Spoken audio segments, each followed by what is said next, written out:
Kas sul on ka vahel nii, et sa räägid ja räägid, aga laps ei tee mitte midagi? Võib tunduda, et ei kuula, aga tegelikult võib-olla ta ei saa lihtsalt sinust aru.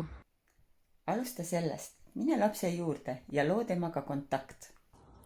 Loo silmside ja alles siis räägi. Hoia juhis lihtne. Üks asi korraga, näiteks pane palun püksid jalga. Ja anna aega. Ära korda kohe, oota. Kas või loe mõttes aeglaselt 10-ni. Kui vaja, siis kontrolli üle. Näiteks küsi, millest sa alustad? Vajadusel aita alustada. Too kas või ise püksid lapse juurde või kasuta mõnda muud visuaalset vihjet.